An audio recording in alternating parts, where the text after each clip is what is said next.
Que a graça e a paz de nosso Senhor e Salvador Jesus Cristo esteja em cada coração. É com muita alegria que nós estamos aqui para mais uma videoaula, a nossa ferramenta disponibilizada no nosso site www.ieadelages.com.br. E hoje nós estamos aqui para a nossa lição de número 8, onde nós estudaremos no dia 24 de maio de 2015, domingo próximo. E o título da lição, muito importante esse assunto, nos diz assim: o poder de Jesus sobre a natureza e os demônios. Esta lição, ela vai mostrar, eu já quero aqui dar uma introdução acerca desse assunto, que quando o pecado entrou no mundo, a natureza, ela entrou em caos e distúrbio. Infelizmente, o equilíbrio natural, até mesmo da natureza, isso entrou em caos, ou seja, desequilibrou. E também nós sabemos que a antiga serpente foi expulsa do céu e com a sua cauda, isso está lá em Apocalipse, e ela trouxe então uma terça parte das estrelas. Isso na linguagem simbólica da Bíblia, nós sabemos que se refere a Lúcifer sendo expulso do céu e trazendo com ele, está em Apocalipse capítulo 12, versículo 4, a terça parte dos anjos que aderiram à rebelião. Quando o pecado entrou no mundo, tanto a natureza entrou em desequilíbrio, como também entrou a ação de espíritos malignos na face da terra.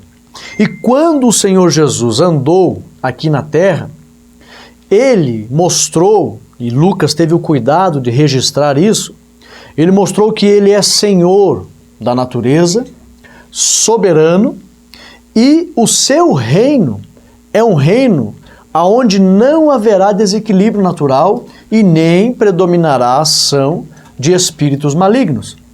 Quando ele viu a natureza desequilibrada, ele então, com a sua autoridade superior, nós vamos ver aqui o significado de algumas palavras que o texto fala, com a sua autoridade superior, ele então equilibra a ação da natureza e também mais adiante, quando ele vê a ação de espíritos malignos, ele então repreende esta ação.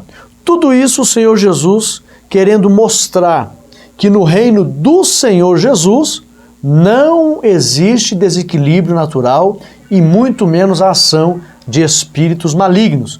Na verdade, a grande mensagem que o Senhor Jesus tenta passar pelo Espírito Santo usando o apóstolo Lucas, aliás, o discípulo Lucas, evangelista, é esta, que no reino do Senhor, a natureza, ela tem equilíbrio. E também não haverá ação de espíritos malignos. Porque Jesus, ele tem autoridade sobre a natureza e também sobre os demônios. Mas a lição não mostra apenas que o Senhor Jesus, porque a gente quando lê a Bíblia, irmãos, a gente vê o Senhor Jesus repreendendo o vento, repreendendo os demônios, e parece assim uma coisa normal que não tem sentido, assim, um propósito específico nessas ações de Jesus. Só que tem, irmãos. O que o Senhor Jesus está tentando mostrar?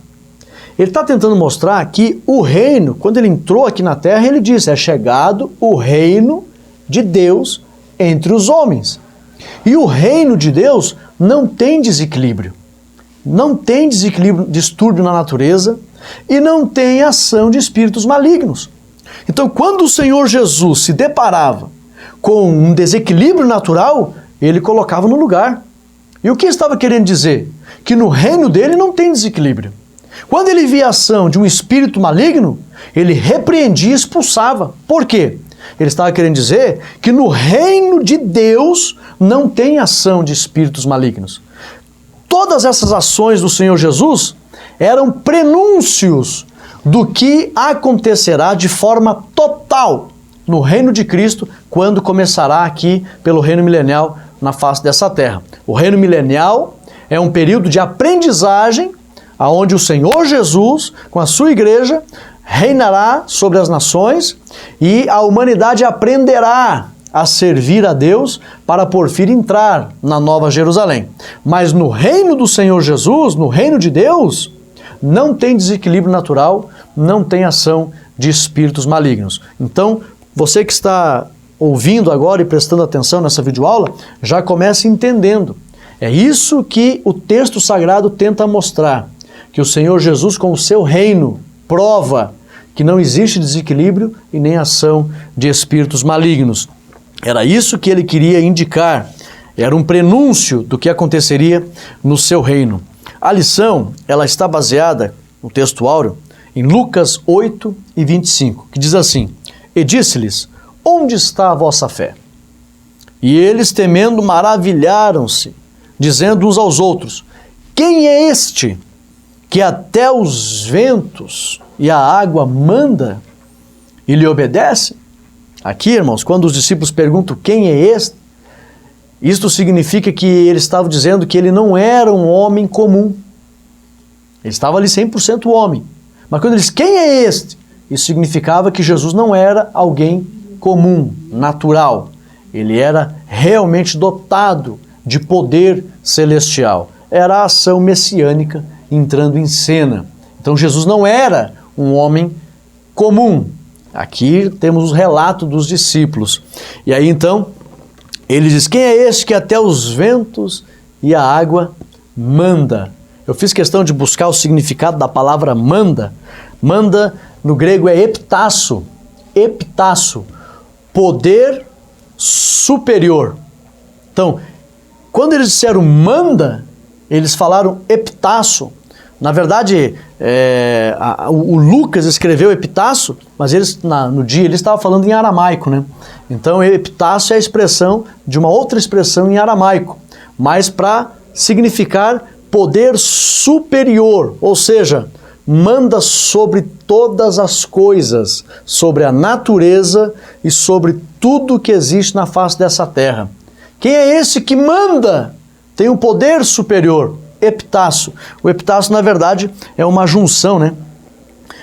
Comando superior. O ep, né? O ep é comando e tasso superior. Então aqui nós temos a nossa leitura bíblica em classe, também baseada em Lucas 8, 22 ao 25 e versículo 35 ao versículo 39. A lição de hoje, ela tem 3 partes. Geralmente as lições estão vindo com 4 partes de estudo. Essa lição ela tem 3 partes. A primeira parte nos diz Jesus e as forças sobrenaturais. Tem 2 tópicos de estudo aqui. Poder sobre a natureza, primeiro tópico. E também poder sobre os demônios, que é o segundo tópico. Na segunda parte, nós vamos estudar Jesus e a realidade dos demônios. Temos mais 2 tópicos aqui. Primeiro tópico, uma realidade bíblica. Ou seja, os demônios não é um mito, não é um conto, é uma realidade. E o segundo tópico, uma realidade experimental, que o próprio Senhor Jesus passou e viveu, experimentou situações onde ele se deparou com a ação maligna dos espíritos maus. Nós vamos ver o que significa a palavra demônio. Você que está ouvindo aí, segura aí, não saia daí. Eu vou explicar para você a origem da palavra demônio. Então, aqui na parte 2, 2 tópicos de estudo e também na parte 3, Jesus e a obra dos demônios. Mais 2 tópicos de ensino. O primeiro tópico diz Jesus e a oposição dos demônios. E o segundo tópico, Jesus e a libertação de endemoniados. Todas essas ações do Senhor Jesus eram na realidade prenúncios. Ele estava pré-anunciando como será o seu reino. No reino do Senhor Jesus não haverá endemoniados, não haverá ação de espíritos maus e não haverá desequilíbrio natural. É tanto que no milênio, quando começar já o reino do Senhor Jesus aqui na terra, no milênio a vitalidade humana ela retornará. No milênio a Bíblia diz que uma criança será chamada de criança ainda aos 100 anos de idade. As pessoas tornarão a viver 800, 900 anos. Então, será restaurado o primeiro estado, né, das coisas naturais, da humanidade, a exemplo de como foi no Éden. Esse é o reino do Senhor Jesus. Então, quando o Senhor Jesus caminhou por aqui, e ele tomava uma atitude, entrava em ação, manifestando o reino de Deus, ele estava querendo dizer, assim será permanente no meu reino. Não haverá desequilíbrio, não haverá demônio com atuação maligna. A lição, irmãos, ela tem alguns objetivos. Primeiro objetivo, destacar o aspecto sobrenatural da pessoa de Jesus. Então Jesus, apesar de ter vivido aqui como um homem, mas ele tinha o seu lado divino, sobrenatural. Ele estava revestido com a unção do Espírito Santo e não deixou de ser divino. Ele estava morando num corpo humano, não perdeu a sua natureza divina e tinha autoridade sobrenatural quando ele então exercia essa autoridade e ela se manifestava. Segundo objetivo, apresentar a realidade bíblica da existência dos demônios. É uma realidade, tem muitas seitas, muitos segmentos na face da terra, muitas ideologias, pensamentos, filosofias de pessoas que dizem não, os demônios é fruto do medo do coração do homem. É um fruto do imaginário, é fruto de uma sensação, e não. Os demônios não é fruto, não é do imaginário, não é um mito, não é um conto. Nós vamos ver pela Bíblia que é uma realidade. Então, tanto a Bíblia expressa essa realidade, como nós temos o testemunho da história por meio da vida de muitas pessoas que relataram isso. E isso já começou a se popularizar a partir de 722 a.C., porque até então os judeus, tudo que acontecia de bom e acontecia de mal entre eles, eles diziam que era Deus.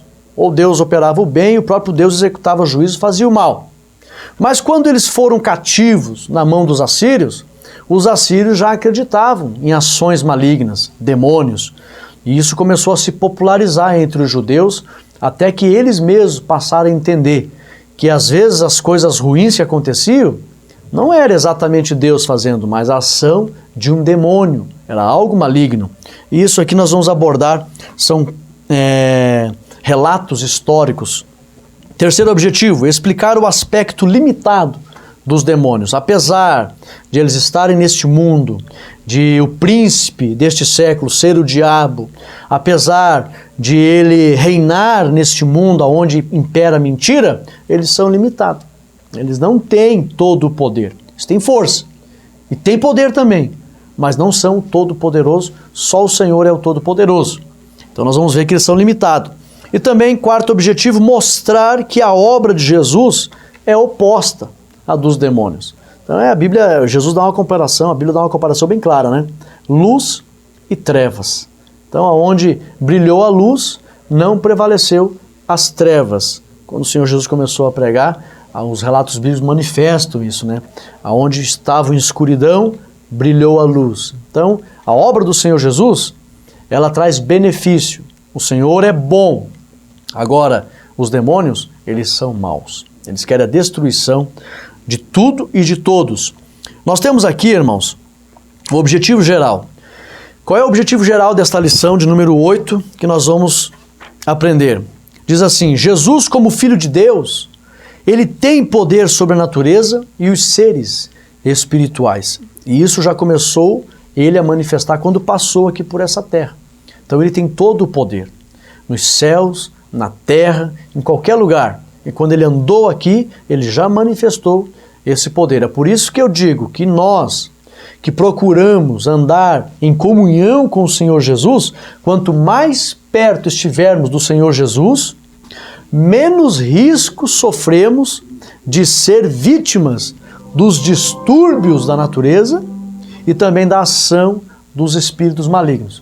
Porque se estivermos próximos do Senhor Jesus, vivendo no Senhor Jesus, tendo comunhão com Ele, teremos autoridade e também receberemos os seus benefícios de equilíbrio sobre a natureza e também autoridade sobre os demônios. A primeira parte da lição nos diz assim, Jesus e as forças sobrenaturais. Nós estamos estudando o Evangelho de Lucas. E o Lucas, o evangelista, ele relata que o Senhor Jesus, ele entrou no barco, né, o lago de Genezaré, o mar da Galileia, e foi então passar para o outro lado. Eles iriam sair da onde eles estavam e ir para a região de Decápolis. Eu até fiz questão de trazer aqui, eu tive a oportunidade de navegar sobre as águas do Mar da Galileia, e esse quadro aqui é um quadro demonstrativo que nós compramos ali no barco, quando nós estávamos ali com os responsáveis do barco, um barco similar a um barco bem antigo, né? Não era exatamente o mesmo barco que o Senhor Jesus, só foi encontrado um barco até hoje, parecido com aquele que o Senhor Jesus andou, que tem aproximadamente 2000 anos aquele barco, que está no museu lá. Eu tive o privilégio de ir lá olhar aquele barco, mas esse ali era um barco maior, um barco de turismo, um barco de pesca mais grande, e nós estávamos ali andando no Mar da Galileia, e nós fomos até Decápolis e compramos, né, esses quadros, e aqui está o Mar da Galileia, e aqui todos os milagres que o Senhor Jesus operou ao redor do Mar da Galileia. E aqui está então, lá os judeus, eles não chamam de Gadara, porque na verdade Decápolis, a palavra Decápolis vem do grego 10 cidades. E aqui nessa região de Decápolis, tinha 10 cidades que eram cidades autônomas, que foram fundadas pelos comerciantes gregos, na época do Império Grego, e eles eram autônomos, não tinham rei, não tinham império, e eles eram prósperos. E aqui tinha 2 cidades bem conhecidas, que era Gergesa, que muitos falam que era o endemoniado Gersareno, e até fica uma dúvida, né? Era o endemoniado Gersareno ou o endemoniado Gadareno? A Bíblia fala que era de Gadara. Para os judeus, era o endemoniado de Gergesa. Até está aqui, ó, eu comprei lá em Israel, os judeus que pintaram isso aqui, e eles colocaram aqui Gergesa. Mas as cidades eram próximas, ficavam em torno de 10 quilômetros. Aqui tem esse outro mapa aqui. Aqui em cima, mais ao norte, está Gergesa, e mais ao sul está Gadara. As 2 cidades próximas, 10 quilômetros uma da outra, ficavam na mesma região de Decápolis. Então muitos historiadores dizem que tanto faz endemoniado Gersareno ou endemoniado Gadareno, eles estavam falando que era da mesma região de Decápolis. Então a Bíblia fala Gadara, né? Nós acreditamos que o Senhor foi lá em Gadara, e eu tive o privilégio de ir em Gadara também. Então o Senhor saiu e foi para Decápolis. Chegando em Gadara, aliás, antes de chegar em Gadara, a Bíblia diz que foi um grande vento que desceu sobre o Mar da Galileia, a ponto de estar levantando as águas. E interessante, irmãos, que eu andei ali, as águas são calmas, são tranquilas. É um grande lago, não é um mar. A expressão mar é porque é um lago grande, mas as águas são doces. Tem vários nomes ali, Lago de Genezaré, Mar de Tiberíades, Mar da Galileia. Então, mas as águas são doces, são calmas. Alguns acreditam que é difícil que tenha sido assim um inverno, algo da natureza que era normal da época, porque eu perguntei para a guia lá em Israel, quantas vezes chove aqui em Israel? Por ser algo assim do inverno e tal, olha só, aqui chove 3 vezes no ano. E às vezes você vê nuvens escuras assim lá e pensa que vai chover, vai cair uma aguaria, e eu até perguntei para ela, ó, aquela nuvem escura lá vai chover, tem água lá? Ela disse não. Aqui se formam nuvens pretas. Eu até bati várias fotos lá na planície de Jezreel, que é o Vale do Armagedon, e eu pensei assim, poxa, aquela nuvem preta formou uma grande sombra lá embaixo, e eu lembrei da nuvem que fazia sombra para o povo de Israel. Olha, irmãos, as pessoas têm que ir lá para ver. Se forma aquelas nuvens pretas assim, forma uma grande sombra lá embaixo, você pensa que vai chover, mas não chove. Ela disse, aqui chove 3 vezes no ano. Então, para ser ali algo de inverno, de chuva, acredita-se que não. Alguns acreditam, e tinha vários mitos naquela época, alguns historiadores até falam desses mitos, que os demônios tinham força, né, para influenciar os ventos e fazerem vir um redemoinho, um tornado. Até a palavra tempestade, quando fala aqui o primeiro tópico, poder sobre a natureza, que eles estavam no barco, se levantou uma tempestade. A palavra tempestade é do grego lailaps. A palavra tempestade vem do grego lailaps e significa redemoinho. Ele é um substantivo, na verdade, do verbo tio.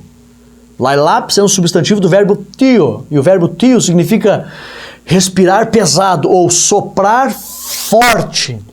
Então eles estavam ali andando e de repente uma grande tempestade, que na verdade não era uma tempestade de chuva. Alguns leem assim tempestade, pensam que era aquela chuvarada. Não. Tempestade no grego é lailaps, que significa redemoinho. Na verdade, um furacão. Se formou aquele redemoinho e levantou as águas. E as águas enchiam o barco. E eles ficaram apavorados. O Senhor Jesus mostra o seu lado humano. Ele estava cansado. Uma das poucas vezes na Bíblia, praticamente a única, que você vê que Jesus estava dormindo. Aqui ele mostra o seu lado humano e estava cansado. E aí então, eles se apavoraram e viram aquele redemoinho, aquela força daquele vento. Alguns historiadores acreditam que possa ter sido uma ação diabólica, porque ele estava indo para Decápolis, para Gadara, e lá estavam aqueles demônios. E ali aqueles demônios, muita gente acredita que, pelo fato dele ter dito legião, eles acreditam que eram 6.000 demônios que poderia ter naquele homem. Interessante que Lucas fala de um homem, Marcos fala de um homem, só que Mateus, que estava junto naquela ocasião, Mateus, ele na verdade ele fala de 2 endemoniados, porque Mateus viu, eram 2 endemoniados. Só que Lucas e Marcos, eles ouviram. Marcos ouviu de Pedro muitas histórias, Pedro estava junto naquela ocasião, e chamou a atenção de Marcos que era um endemoniado, furioso. Então Marcos não colocou o detalhe de ter mais alguém, e nem Lucas. Mas Mateus estava junto, e eram 2 endemoniados. E aí o endemoniado, ele fala, eu sou uma legião. Jesus pergunta o nome dele, né? Legião é meu nome. E aí legião eram 6.000 demônios. Só que interessante que aqui, a legião era usada entre as pessoas que falavam aramaico. A palavra legião no aramaico ali era usada para falar de muitas coisas. De coisas em quantidade, coisas em número grande. Então quando ele disse ser uma legião, ali eles estavam falando em aramaico. E aramaico, o demônio falou, né, na boca, que o demônio mesmo numa pessoa, a pessoa vai falar na língua que ela fala. Se o demônio possuir um japonês, ele vai falar em japonês. Porque ele vai usar a mente da pessoa com a língua que ele aprendeu. Então o demônio falou ali, legião. Só que eles falavam em aramaico e legião era usado para falar de um número grande. Então, ninguém tem certeza se era 6.000 demônios ou muitos demônios. Se era isso exatamente que a palavra legião quis dizer. Até o doutor Champlin comenta isso. Que ele fala que legião em aramaico era um número grande. Não necessariamente 6.000. Mas eles foram ali e alguns acreditam porque aqueles demônios estavam ali, eles mesmos, muitos demônios providenciaram aquele redemoinho. Ninguém tem certeza. Nem o texto de Lucas está enfocando esta realidade. O texto não chama atenção para uma ação maligna. O texto fala que se levantou uma tempestade. Então, muitos pregadores pregam com certeza que a tempestade foi, que o redemoinho foi promovido por demônios. Mas a Bíblia não dá essa certeza. Eu prefiro me colocar dessa forma. Onde a Bíblia não fala, Deus não precisa de voz. Mas, né, alguns assim acham por bem falar e falam. Mas a verdade é que quando o Senhor Jesus foi acordado, que ele viu aquele vento forte soprando, ele se levanta e ele diz: aquieta-te, vento. Quando ele diz aquieta-te, vento, o vento acalmou. A água se tornou calma. Quando o vento parou, a água também se acalmou. Os discípulos eles ficaram impressionados, muito impressionados. E quando eles viram tudo aquilo, eu acho que qualquer pessoa ficaria assim. Qualquer pessoa ficaria assim. Eles ficaram assim, tomados de um assombro. E alguém perguntou: mas quem é este que até o vento e a água obedece quando ele manda. E essa palavra manda é epitasso. E epitasso, quando Lucas escreveu no grego, epitasso é autoridade superior. Jesus, aqui o texto mostra que ele tem autoridade sobre a natureza e sobre os distúrbios que a natureza às vezes apresenta. O que isso significa? Significa que o Senhor Jesus, eu até fiz questão de anotar aqui, o poder de Cristo sobre os distúrbios da natureza e o agir do mal revelam que no seu reino não haverá esses distúrbios. Não haverá. No reino do Senhor Jesus não haverá. Quando ele então ordena que o vento se acalme e a água fica então mansa, isto significa que ele é um Senhor, ele é Deus que no seu reino não tem esse tipo de distúrbio. Porque ele, muitos dizem que o Senhor Jesus, nós sabemos que existem religiões e segmentos por este mundo que não acreditam que o Senhor Jesus é Deus. Mas ele é Deus. Ele tem essa autoridade superior. Lá em Gênesis 1, capítulo 1, versículo 1 e versículo 2, quando a Bíblia diz assim, Bereshit bara Elohim et hashamayim ve'et haaretz ve'haaretz ayetatohu bavohu ve'chosher al penei tehoma ve'ruach Elohim merachefet al penei hamai. Versículo 2, Vaiomer Elohim yehi oro vaihi oro. Quando o Senhor diz assim, e disse Deus, Vaiomer Elohim, quando a Bíblia diz, e disse Deus, versículo 3, aliás, Gênesis 1, capítulo 1, versículo 1, 2 e 3. Quando o versículo 3, e disse Deus, Vaiomer Elohim, haja luz, yehi oro, e houve luz, vaihi oro. Quando o Senhor disse, haja, saiu da boca de Jeová o Logos, a palavra, e o Logos é Cristo. O sábio Salomão diz que por meio da sabedoria os mundos foram criados e se fundaram e se firmaram. Jesus é o Logos, a sabedoria de Deus. João, no seu evangelho, João, ele diz assim, no princípio era o verbo, e o verbo estava com Deus, e o verbo era Deus. Quando o Senhor disse, quando Moisés escreveu, Vaiomer Elohim, e disse Deus, haja luz, e houve luz, quando o Senhor falou haja, Jesus, ele aparece ali, no Logos, a palavra.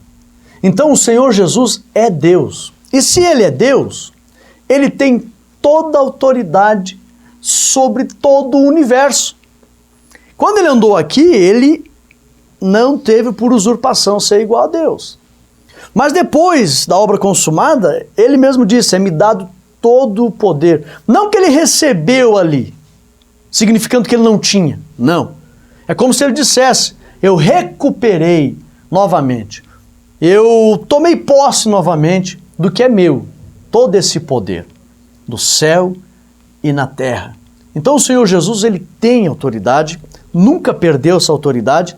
E aqui em Gênesis capítulo 1, versículo 1, 2 e 3, que está escrito em hebraico, ele revela, então, a Bíblia revela que ele é a palavra, porque todas as coisas foram feitas pela palavra.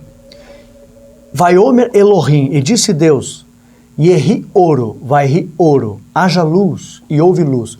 Quando o Senhor soltou a palavra, ali está Jesus. Isso é um mistério maravilhoso, mas é assim que a Bíblia apresenta e nós aceitamos isso por fé. O evangelista João escreveu, né? No princípio era o verbo, e o verbo estava com Deus, e o verbo era Deus. Então, se Jesus é Deus, é claro que ele tem autoridade sobre a natureza, e essa autoridade, ela é superior. E essa tempestade que ele acalmou, quando os discípulos disseram, quem é este que o vento e a água obedecem ao que ele manda? O texto diz aqui, é bem claro, quer ver, ó, versículo 25, quem é este que até os ventos e a água manda e lhe obedece? Essa palavra manda vem do grego epitasso, autoridade superior. Isso para nós, irmãos, nos dá uma alegria tão grande, porque nós servimos a um Deus que tem autoridade sobre o universo. O nosso Deus é poderoso. E também, para nós, fica no nosso coração a esperança de logo, por isso que a Bíblia diz, a igreja que ama Jesus, ela diz Maranata. Nós desejamos que o reino de Deus, que o reino de Cristo venha de uma vez. Vem, Senhor Jesus. Venha a nós o vosso reino. Por quê? Porque no reino do Senhor Jesus não tem distúrbio, não tem desequilíbrio, não haverá nada disso. Quando ele fez essas coisas na terra, acalmando vento e água, era um prenúncio de como será o seu reino.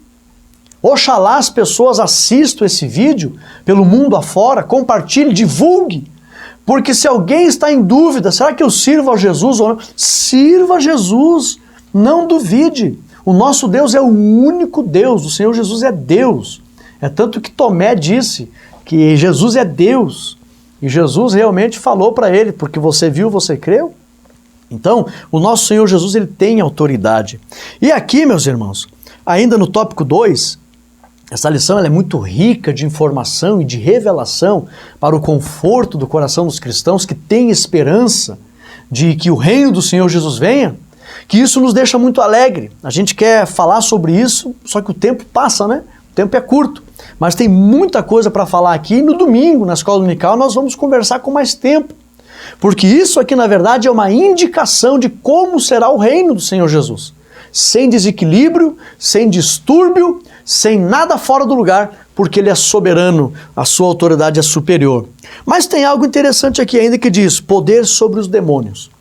Quando o Senhor Jesus acalmou a tempestade, porque ele é Deus, e também os discípulos viram que ele tem uma autoridade superior, eles então saíram dali e chegaram em Decápolis, as 10 cidades.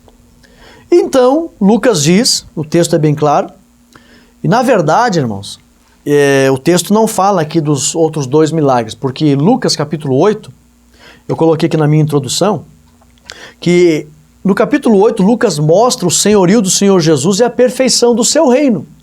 Você que está aí me vendo, entenda que o capítulo 8 do Evangelho de Lucas, aparece 4 milagres ali que mostram o senhorio do Senhor Jesus e como é o reino do Senhor Jesus. Porque esses 4 milagres, eles são operados em esferas que revelam a autoridade do Senhor Jesus em todas as áreas. São 4 problemas que a Bíblia mostra que existe nesse mundo e aparece o Senhor Jesus resolvendo esses 4 problemas para indicar que no seu reino essas coisas não existirão mais. E esses milagres foi exatamente um milagre sobre a natureza, onde o Senhor Jesus acalmou aquela tempestade, que no grego é Lailapis, tempestade Lailapis, é um redemoinho, ele acalmou, operou milagre sobre a natureza, aí também repreendeu os demônios daquele homem, saindo dali quando ele volta para a Galileia, ele vai, cura a mulher do fluxo de sangue, ele cura uma enfermidade.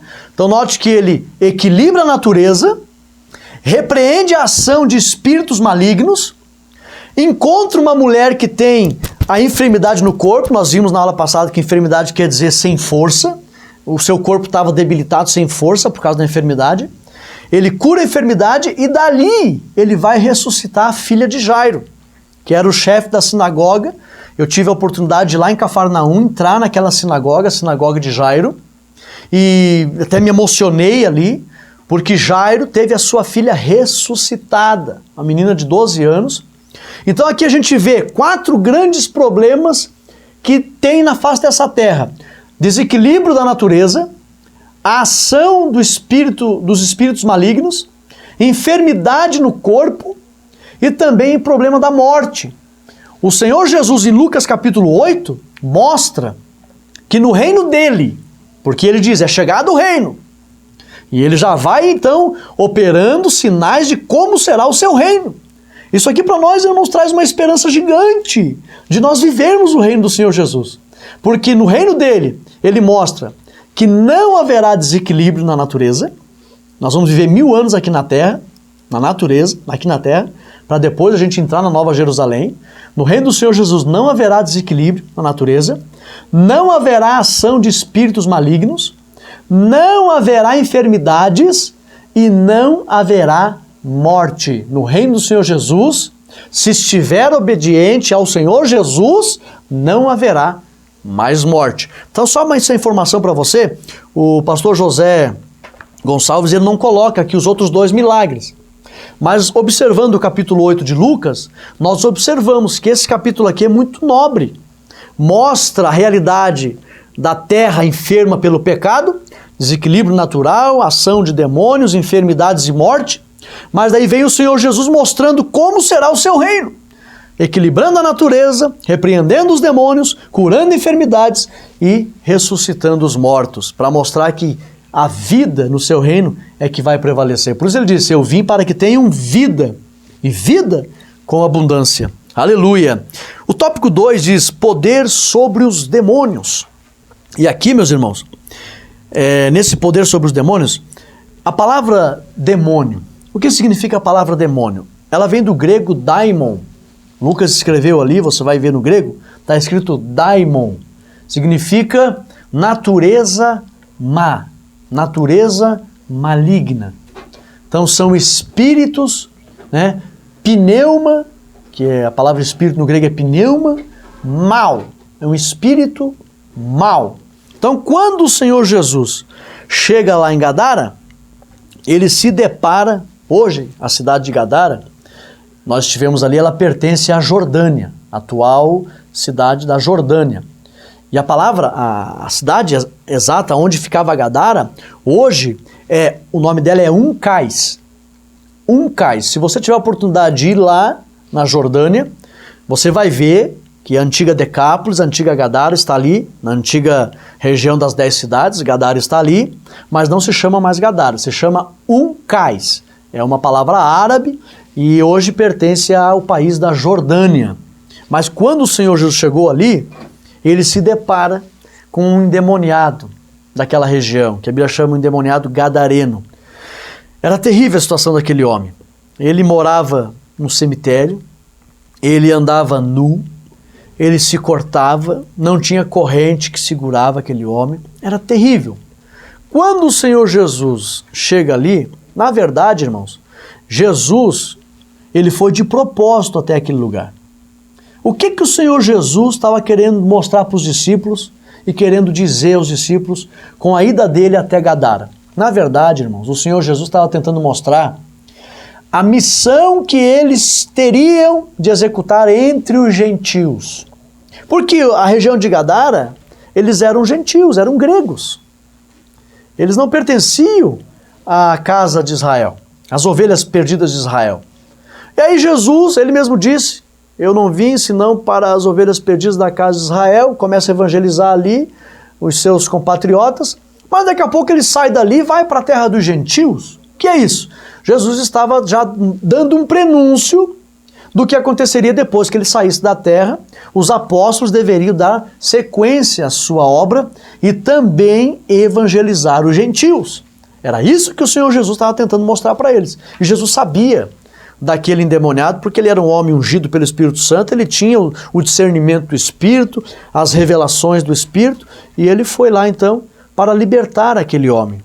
Chegando lá, os demônios se deparam com Jesus e gritam. Até o texto fala aqui, ó, e saíram a ver o que tinha acontecido e vieram ter com Jesus. Versículo 28. E quando viu a Jesus, prostrou-se diante dele, exclamando e dizendo com alta voz, que tenho eu contigo, Jesus, Filho do Deus Altíssimo. Peço-te que não me atormentes. O demônio pediu, na verdade, eles sabiam quem era Jesus. A Bíblia fala, muitas vezes o Senhor Jesus repreendia os demônios, não deixava eles falar. Porque se eles falassem, eles sabiam quem era Jesus, e eles iam então em alguns lugares onde o Senhor Jesus corria risco de ser preso pelos fariseus, pelos herodianos, saduceus. Então, onde poderia correr um certo risco, Jesus não queria que divulgasse a sua fama.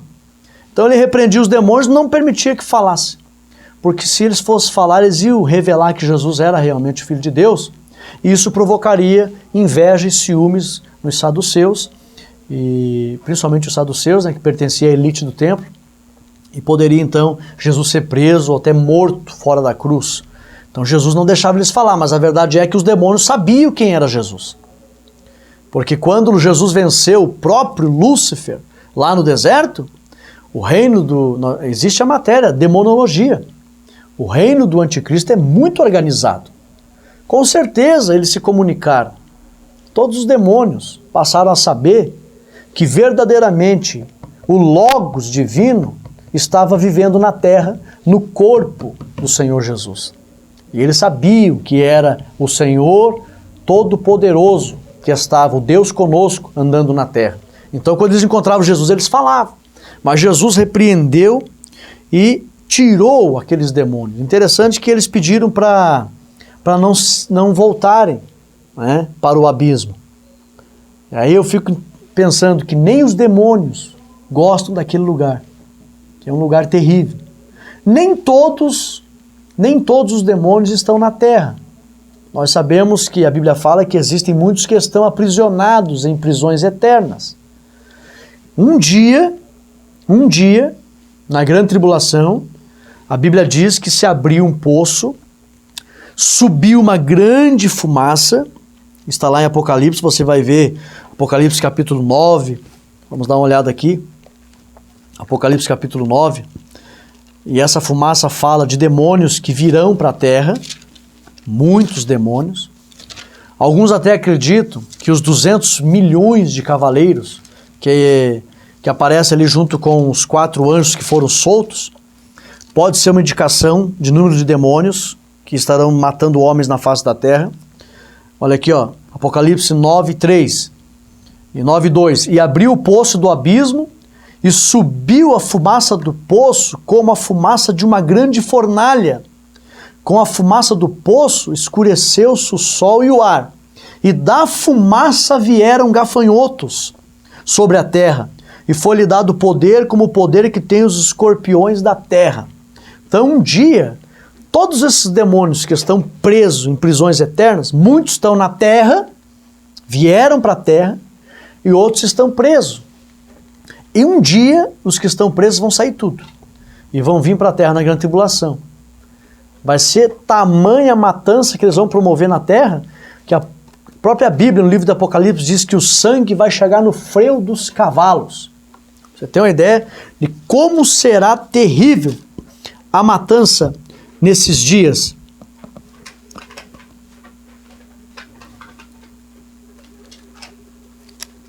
Eu até ia achar aqui o versículo que fala. Outra ocasião a gente fala aqui. Está no livro de Apocalipse que o sangue vai chegar no freio dos cavalos. Então, os demônios existem e eles se depararam com o Senhor Jesus e disseram, não nos mande para o abismo. É tanto que o texto é bem claro, aqui em Lucas, no capítulo 8, eles então, a partir do versículo 28, eles pedem para o Senhor Jesus, ó, diz aqui, ó, porque tinha ordenado ao espírito imundo que saísse daquele homem, pois já havia muito tempo. E aí então, eles rogavam, aqui ó, versículo 31, rogavam-lhe que os não mandasse para o abismo. Os próprios demônios não querem ir para lá. Muitos estão presos lá e outros não querem ir. Aí então eles pediram, envia, deixa nós entrar naqueles porcos. É claro, eles sabiam o que estavam pedindo. Que ali os gentios da época, o judeu não comia porco. Os gentios da época comiam, criavam porco. E eram comerciantes e tinham bastante posses. É tanto que a Bíblia fala de aproximadamente 2.000 porcos. E aí os demônios queriam entrar naqueles porcos, já de plano pensado. Nós entramos nesses porcos, jogamos os porcos na água, os porcos morrem, nós saímos dos porcos de novo e vamos continuar na terra atormentando os seres humanos. E o Senhor Jesus permitiu. Então, eles saíram do homem, entraram nos porcos, e de repente poderia ser mesmo 6.000 demônios estavam ali, porque os porcos eram 2.000, e todos eles se afogaram, né? E eles entraram ali, foram e lançaram os porcos na água, e com certeza quando os porcos se afogaram e morreram, eles saíram dos porcos e permaneceram na face da terra. Eles, apesar de serem maus, eles são bem espertos, eles sabiam o que estavam pedindo. Mas a verdade é que o Senhor Jesus tem autoridade sobre eles. E o que o Senhor Jesus estava tentando falar ali? No meu reino, diante da minha presença, não haverá a ação de espíritos maus. Não haverá ação dos daimon, dos espíritos maus. No reino do Senhor Jesus não tem esta ação. E quando nós temos comunhão com o Senhor Jesus, nós temos autoridade para repreender esses demônios. A parte 2 da lição tem o tópico aqui que é uma realidade bíblica, o primeiro tópico, e o segundo tópico uma realidade experimental. Eu coloquei aqui a realidade dos demônios. A crença dos israelitas nos demônios começou exatamente a partir de que eles foram cativos dos assírios, do Reino do Norte, em 722 a.C., os assírios então devastaram as 10 tribos de Israel e ali então tornaram muitos cativos, se tornaram vassalos e eles possuíram as mulheres, as samaritanas. Por isso que o judeu não se dava com os samaritanos, porque eles mataram a maioria dos homens e os que não mataram se tornaram escravos e eles pegaram as mulheres e se casaram com as mulheres, tomaram elas. Estruparam muitas mulheres, elas geraram filhos. As mulheres tinham esperança nas promessas de Abraão.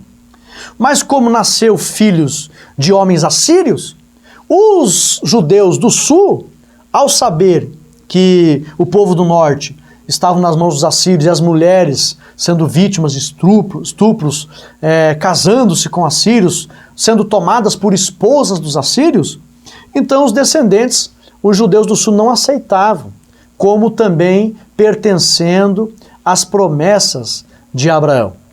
Ou seja, eles diziam, não, o pessoal do norte lá se corrompeu, se casaram com os assírios, houve a miscigenação, a mistura do sangue, e eles não têm mais direito às promessas de Abraão. É por isso que o judeu não se dava com o samaritano. E aí então, a partir dali, os assírios começaram a ter uma certa influência muito grande com as suas religiões, com as suas ideologias, com os seus pensamentos, e foram eles que disseminaram, popularizaram essa questão da ação de demônios.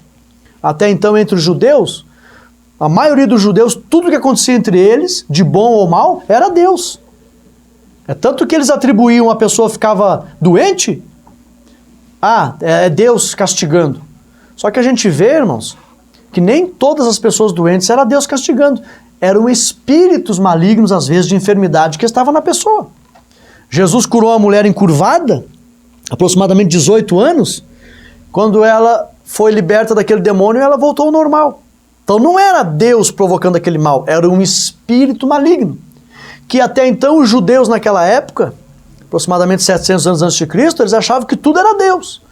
Mas os assírios, que eram pessoas que tinham envolvimento com práticas de feitiçaria, práticas imorais, e eles passaram a ter experiências com espíritos maus.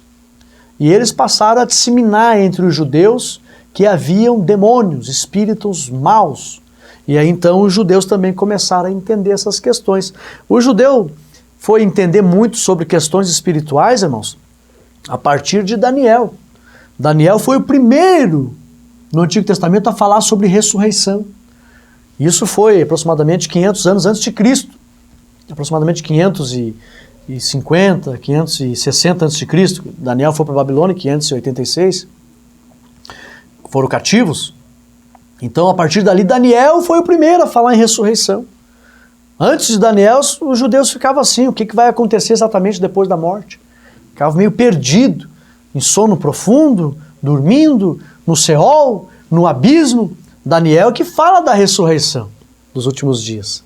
E a partir dali eles começaram a ter um entendimento aberto para as questões também espirituais e também acerca da ressurreição, e também se popularizou a questão dos demônios.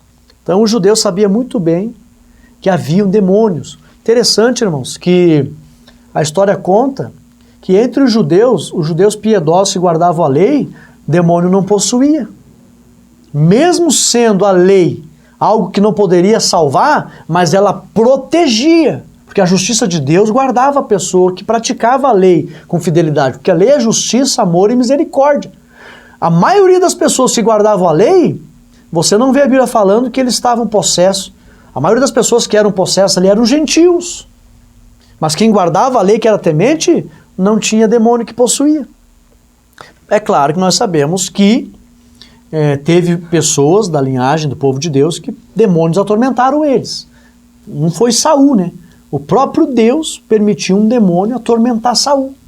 Saul ficava endemoniado, só se acalmava quando Davi tocava a harpa. Mas a realidade, a lição vem falando, é que os demônios existem. Não é um conto e nem um mito.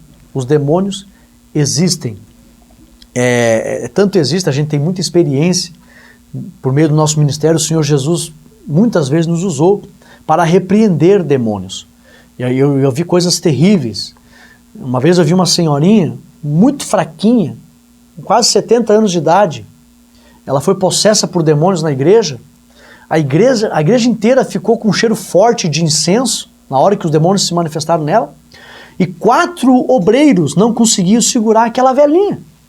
A força que ela ficou quando os demônios se manifestaram nela. E tantas outras experiências que a gente sabe que os demônios aí estão de maneira real na face da terra.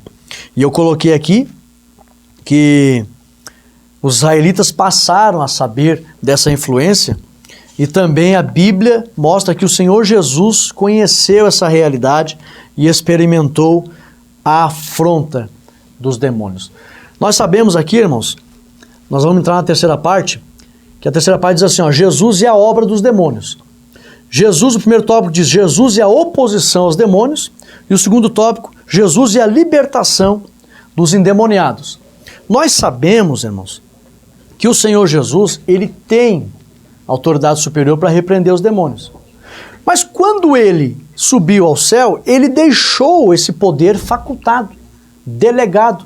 Nós lemos na lição passada, exorxia, poder facultado, poder delegado, aliás. Jesus delegou poder para os discípulos. Poder do grego dínamos, capacidade de remover o que está impedindo o avanço do reino de Deus. Quando Jesus disse, eu vos dou poder para expulsar demônios, se a igreja manter comunhão com o Senhor Jesus, nós também temos autoridade para repreender os demônios, porque a missão do Senhor Jesus, ele disse, eu vim para desfazer as obras do diabo. Se o Senhor Jesus veio desfazer as obras do diabo, nós, dando sequência à sua obra, nós também temos que desfazer as obras do diabo. E quando se depararmos com ações malignas, nós temos autoridade para repreender esses demônios. Jesus diz em Atos 1:8, ficar em Jerusalém, até que do alto sejais revestidos de poder. Quem recebe esse poder, essa autoridade, esse dínamos da parte do Senhor Jesus, tem autoridade para repreender os demônios. Nós sabemos que tem um texto que o Senhor Jesus diz assim, ó, pisarão em escorpiões, pegarão serpentes, beberão algo mortífero, não fará dano. Isso ali não fala de demônios. Tem pessoas que se confundem. Ah, Jesus ia nos dar poder para pisar em escorpião, está falando da autoridade sobre os demônios. Não. Ali está falando da lei da ordália. A lei da ordália, a ordália era praticada para ver se uma pessoa estava mentindo. Se uma pessoa estivesse mentindo, então ela ia ser colocada à prova. Alguém que queria ver se ela estava mentindo, pegava uma serpente e disponha na mão dele a serpente. Se estiver mentindo, a serpente vai morder. Se estiver falando a verdade, a justiça vai absolver, a serpente não vai morder. Essa era a ordália, segundo a paga. Isso quer dizer ordália, segundo as obras da pessoa. Ela recebia. Então, se uma pessoa falasse a verdade, Jesus disse, ó, vocês não temam, porque vocês vão testemunhar acerca do reino. Se alguém duvidar, isso é verdade, o reino é verdade. E querer fazer a lei da ordália, não vai acontecer nada. Vocês podem pegar uma serpente, a serpente não vai morder. Se fizerem pisar em escorpião, escorpião, veneno não vai matar. Se derem veneno para vocês tomar, porque era feito vários rituais da ordália. Pisar em escorpião, pegar serpente, tomar veneno, colocar em tacho de óleo quente. Fizeram a lei da ordália com o João, o apóstolo João. Foi a lei da ordália que fizeram com ele. Não aconteceu nada. Então isso não fala de demônios. Tem pregadores que associam, né? pisar em escorpiões, repreender os demônios. Não. Mas nós recebemos autoridade para repreender os demônios. O Senhor Jesus, ele disse assim, olha, vocês vão expulsar os demônios. E nós, estudando a lição, nós entendemos que o Senhor Jesus, ele tem uma oposição aos demônios e desfaz as obras dos espíritos malignos. Na terceira parte da lição, nós temos aqui alguns versículos que é importante você estudar. Marcos 16 e 15. Você vai ver Efésios 6 e 10. Você vai ver que o Senhor Jesus deu autoridade em Atos 1 e 8 para que nós dessemos sequência a essa obra e expulsássemos os demônios. Então aqui, meus irmãos, nós vamos concluir dizendo assim: quer as forças descontroladas sejam pessoais ou impessoais, Jesus possui poder sobre todas elas. Essa é a lição de número 8. Jesus tem poder sobre a natureza e os demônios. E eu convido você para ficar então atento à lição de domingo, onde nós vamos aprender que na verdade o Senhor Jesus está querendo mostrar que no reino dele não haverá distúrbio da natureza e nem a ação de espíritos malignos. E ainda ele deu para a igreja poder para dar sequência a esta obra. Nós temos autoridade, se precisar ordenar as forças da natureza para recuar, elas vão recuar. Nós vimos isso no Antigo Testamento. Josué orando e a nuvem de Magalhães, que é a nossa constelação, que tudo gira em torno do Sol, a nuvem de Magalhães parou. Claro que na linguagem antiga eles disseram que o Sol parou, né? Mas nós sabemos que o Sol já é parado. Tudo gira em torno do Sol. Então na linguagem antiga, não, o Sol parou e a Lua também. Mas na verdade a nossa constelação, nuvem de Magalhães, quando Josué orou, a nuvem parou. Então ali mostra o poder que um servo de Deus tem sobre a natureza. E Jesus deu esse poder para a igreja. Guarde esse ensinamento, não perca domingo a escola dominical, nós vamos aprender muito com esta lição. Deus abençoe os irmãos, no nome de Jesus. Amém.